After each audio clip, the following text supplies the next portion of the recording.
نو صدقه فطر به ورکوي. صدقه فطر مونږ ورته سرسایه وایو،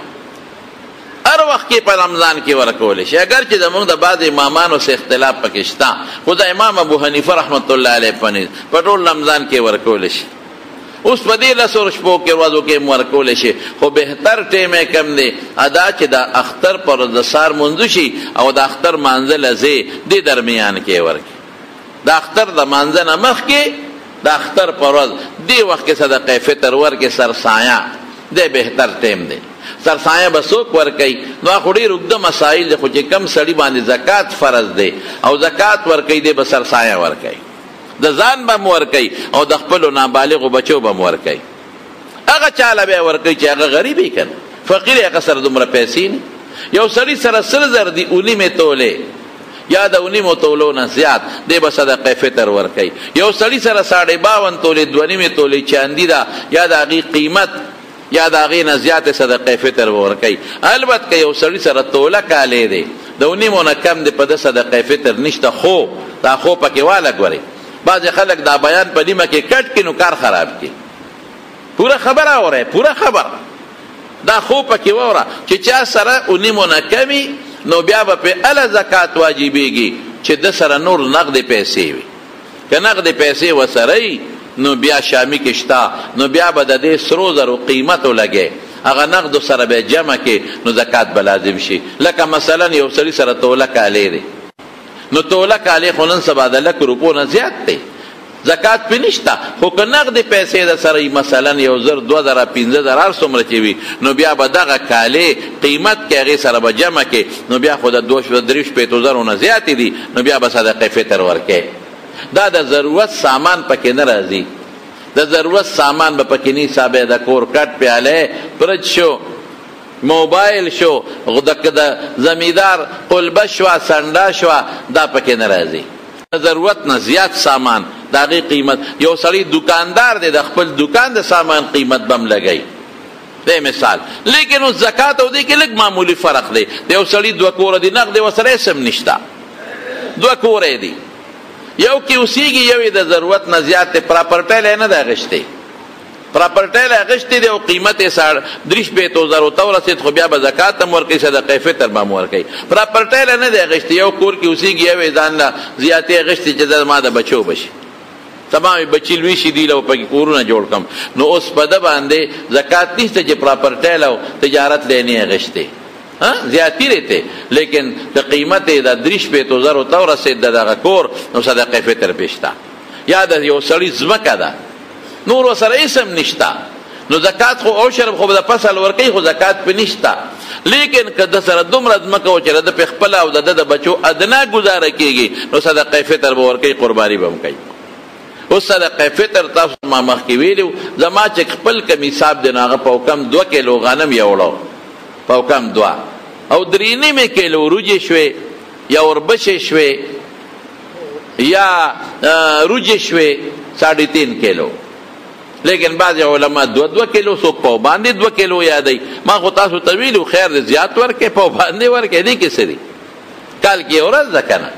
نو دا صدقه فطر ورکې. اوس یو مسله بار ملکونو نه، سعودي نه، د دوبۍ نه، ابوظهبۍ نه ډېر زیات ټلیفونونه کېږي. هغه مسله ما مخکې تاسو ته بیان کړې ده، بیا هم درته وایم. یو سړی په بار ملک کې دی، مثال په طور په سعودي کې دی، ابه صدقه فطر څنګه کوي؟ ابه د هغه ځای خپل حساب لګوي، ابه د خپل صدقه فطر حساب د سعودي لګوي، د دې ځای به نه لګوي، د سعودي به لګوي، په هغه خپل ریال کې به خپل حساب لګوي، نو صدقه فطر به ورکوي. دقه رنګې د بچي دي، د بالغانو بچي سرسایه په پلار نشته، که ورکوي د هغې په اجازت نه ورکولی شي، اجازت به ترې غواړي. د ښځې سرسایه په خاوند نشته، که ورکوي نو اجازت ته ترې غواړي چې ستا سرسایه ورکو. د خاوند سرسایه په ښځه نشته، که ښځه ورته وایي چې زه به ستا سرسایه ورکم او دی ورته اجازت وکړي، وکیل یې کړي، نو بیا ورکولی شي. خو دا نابالغه بچو سرسایه دا به دا پلار ورکوي. اوس دی په سعودي کې د ټیک د دې خو به خپله سرسایه د سعودي ورکوي،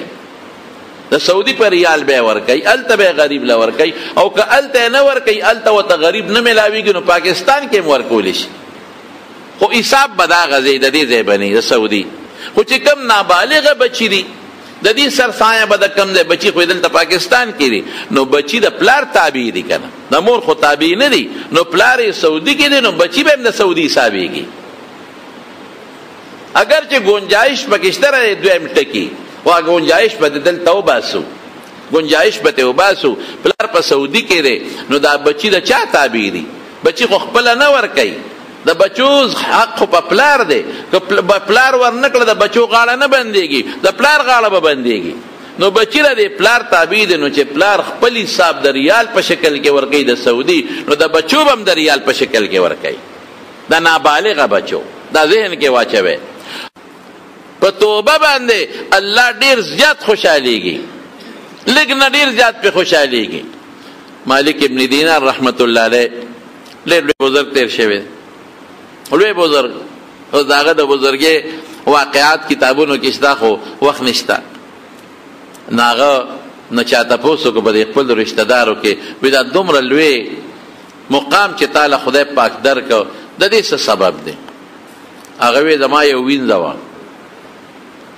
او ډیره زیاته مې خوښه وه بازار کې مې خوښه شوه نو وامې غشته ډېره خشته وه ښکلې وه خوښه مې شوه وامې غشته د هغې نه خدای مال یو ماشومه لور راکړه لور د مور نه زیاته ښکلې وه هغه لور به مې غېږ کې وه زه ډېر زیات ورته خوشحاله وم ما به مونځ هم نه کوم ما به روجې هم نه نیولې ما به شراب هم څکل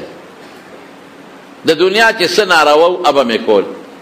دا ماشومه زما د غېږ کې وه زما به ډېره خوښه وه هر وخت به مې غېږ کې وه نو چې ما به شراب څکل نو دې ماشومې به دیکا ورکړه ګیلاس پې راناخوا وغورځم بعد ماشوم هوښیارې دا ماشومه به زما په دې دغه کې غېږ کې وه نو چې ما به څه داسې د ګناه کار کو نو دې به ما له څپېړه راکړه حالانکې ډېره پوټینۍ ده بعضې ماشوم له خدای عقل او پوهه ورکړي ډېره زیاته مې خوښه وه دا ماشومه په 2 کالو چې عمر ته ورسېده سره پاسه دا مړه شوه چې مړه شوه وایي زما د زړه بیماري ورپسې ولګېده او دې ماشومې په داسې هم لکه د لیوني په شان دی هاي ورپسې زه خپه یم دې ماشومې پسې جاړم ورپسې او قبر لیم ځم واقعي ماشوم ته رب العالمین حضور پاک فرمایي د زړه میوه ویلې ده ثمرة الفؤاد د زړه میوه ده ماشومه مړه شوه ورپسې خپه یم ډېر زیاته وایي د 15 د شعبان د شو قدر شپه ده او د جمعې شپه ده او د ماسخوتن مونځ هم ما نه دی کړی ځکه ما خو تاسو ته وایي چې حالت مخکې بل شانو ماسخوتن مونځ مې هم نه دی کړی او اوده شومه وایي چې اوده شومه اوس د قیامت میدان ینم دې کې شپېلی ووالي شي او دا ځمکه شلیږي او د قبرونو نه خلک راوځي ځمکه شلیږي او خلک د قبرونو نه راوځي او منډې دي روان دي میدان ته د حساب کتاب او لوی هیبت دی او لوی غوغا ده او لوی شر شور دی او چغې چوغې دي ویزم لاړم و چې د میدان ته لاړم او دا هیبت دی او دا خلک د دې قبرونو نه راوځي قرآن کې به الله فرمایي اذا هم من الاجداث الی ربهم ینسلون نو دې کې یو زیړ خامار دی اجدها ما پسې شوی دی خو سرب غټ اجدها خامار دی تک زیړ او هیبتناک شکل دی او ما پسې شوی دی زه مخکې مو دا شرم دا خامار را پسې دی او یو سړی ولاړ دی د شکل نه ټپ ټیپ ته خو ډېر ښکلی دی ډېر ښایسته دی او تکې سپینې جامې اچولې دي او خوشبویي ترې روانه ده او نو ټپ ټیپ دی ښایسته شکل یې دی مخ شکل جامې ښایسته خوشبویي نو دې سړي له ما ورمنډه کړې ما ویې د خدای بنده ما بچ که دا خامار را پسې دی وایي سړی ما ته وایي چې ملګري زه تا نشم بچ کولی زما طاقت کم دی په دې خامار مې وس نه رسېږي د دې ډېر زیات طاقت دی او ډېر مضبوط طاقت دی دنه دا زه نشم بچ کولی خو داسې وکړه چې مخامخ دې محل ته ورشه دې کې د مسلمانانو امانتونه پراته دي کیدای شي تا ته پکې داسې امانت ملو شي چې د هغې د وجې ته د خامار نه بچ شي وایي زه لاړم هغه قلاله وایي چې قلاله ورلم د قلا په غټو دروازو باندې پردې وې ځاندې دي چې زه ورنږدې شم ما چغه کړی چې که زما امانت دی کې د خدای خاطر وکړې ما له خپل امانت راکړې غټه اجدها را پسې د خوري مې وایي دی کې پردې کولاو شوې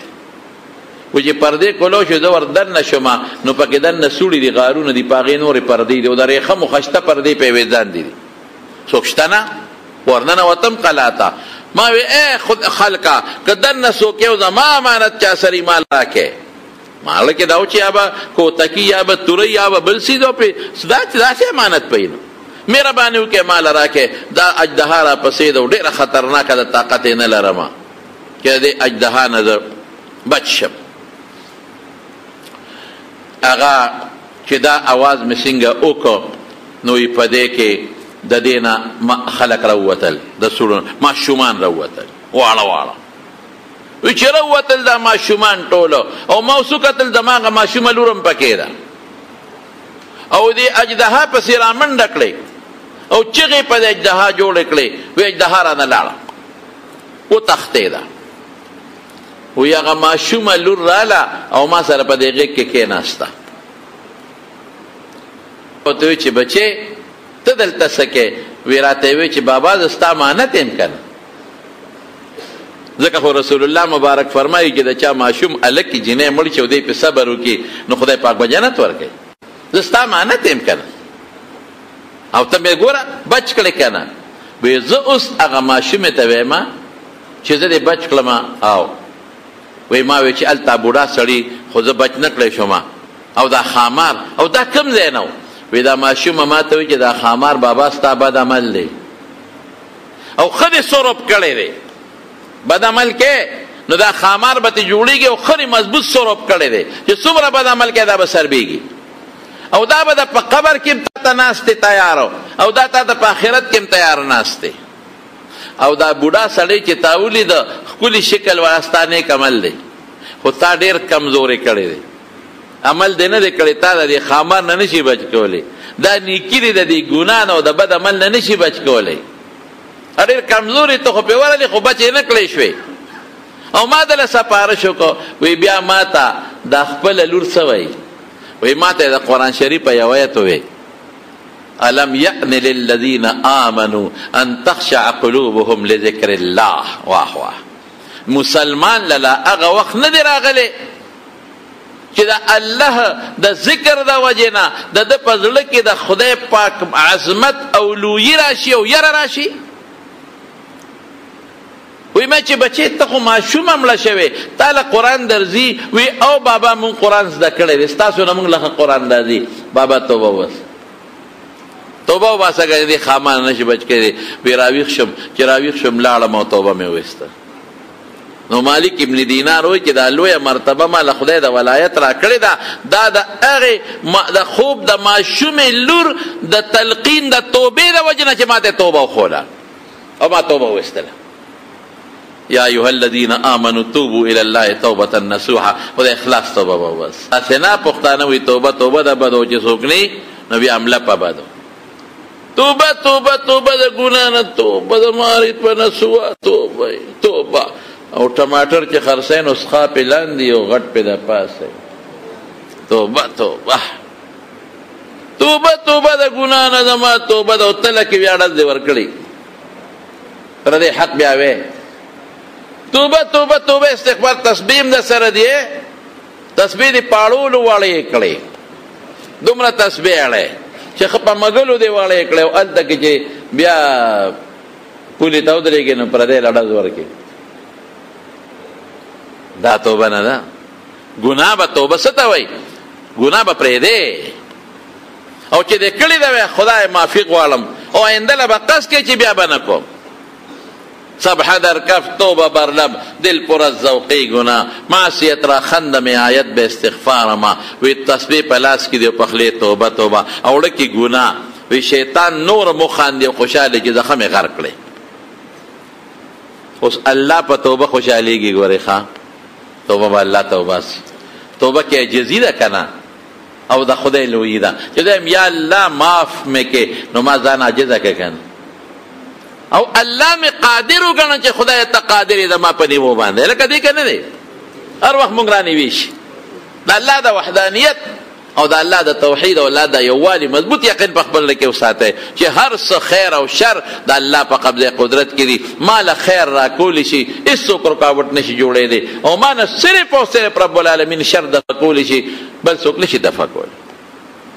که بل سړی ما نه شر دفع کوي نو الله ولا طاقت ورکوي، الله ولا پړه کې ور واچي. زمانو حضور پاک فرمایي اوږد حدیث دی